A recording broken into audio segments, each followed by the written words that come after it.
Bullet coffee বানাচ্ছি আমি আগে কফিটা গরম করে মানে কি বলবো কফিটা করে সেঁকে নিচ্ছি। তো একজন আমাকে ভিডিওতে বলছে, ওরে পাগলা কফি তো সেঁকতে হয় না। তো আমি সেই পাগলার উদ্দেশ্য করে বলতেছি, রে পাগলা, এটা সেই সাধারণ কফি না, এটা হচ্ছে আলটিমেট অর্গানিক লাইফের কি বলবো অর্গানিক কফি। তো অর্গানিক কফি বিন থেকে কফি বানালে সেই কফিটা অবশ্যই সেঁকতে হয়, বেশি দিলে, আর কম দিলে সেঁকি না। আমি ঘি দিয়ে দিচ্ছি 1 চামচ।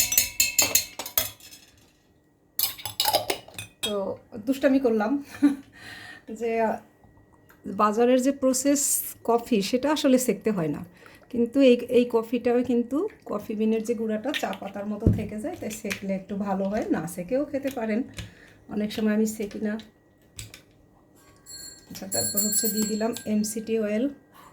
এটা তিতিরের আজকে পরীক্ষা দিতে যাবে, তার আগে একটু এটা খাইয়ে দিলে আর কি যেটা হবে যে আমার মনে হয় যে পরীক্ষাটা ভালো হবে, ব্রেন ভালো কাজ করবে। চকলেটের গুঁড়া কিন্তু মনটাকে খুশিতে রাখে, আনন্দে রাখে। এটা কোকো পাউডারের গুঁড়া, এটাও কিন্তু আলটিমেট অর্গানিক লাইফ থেকেই নেওয়া।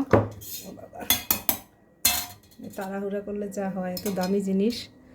এটার আর চকলেট কিন্তু অনেক তিতা, যে আমি এইটুকুন চেটে চেটে খেয়ে নিছি, খুব তিতা। এবার এটা ব্লেন্ড করব। কফি বানানোর ম্যাজিক দেখেন, এটা একদম কালো আর এখন কিভাবে পুরো সুন্দর কালার হয়ে যাবে।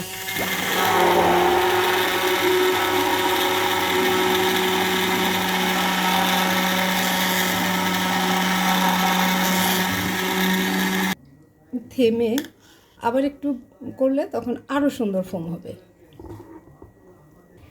কফি বানাতে গিয়ে আমার আগের অনেক ব্লেন্ডার নষ্ট করছি, এটা পাওয়ার পর আমি খুবই খুশি। অনেকেই নাম জানতে চান, এটা খুবই মানে কি বলবো, এটা খুবই আসলেই খুব ভালো। তো আমি এবার ঢেলে নিচ্ছি কফি, তিতিরের জন্য ঢালছি, সময় নেই। 1 মগ দেবো, এবং এটা যে কোকোনাট সুগার দিয়েও খুব পছন্দ করে, ও সবসময় যেহেতু খায় না।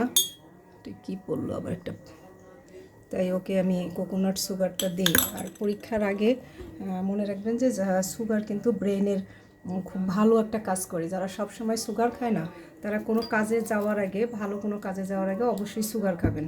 তো এই সুগারটা তিতিরের ব্রেনের জন্য খুব ভালো হবে, এবং ওর মানে পরীক্ষাটা ভালো হবে আমার যেটা ধারণা।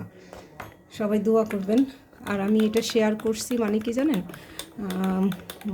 সবাইকে বোঝানোর জন্য যে বাচ্চাদের আসলে এইভাবেই মেনটেন করা উচিত। তারপর সে তার সেরাটা দেবে, তারপর রেজাল্ট যা হবে সেটা তো হবেই, কারণ ঈশ্বরের আশীর্বাদও দরকার আছে। তো তো ঈশ্বর যদি সহায় থাকে ভালো রেজাল্ট হবে। কিন্তু একটা ভালো কিছু দিয়ে গেলে মা হিসাবে আমি অনেক শান্তি পাবো। এটা হচ্ছে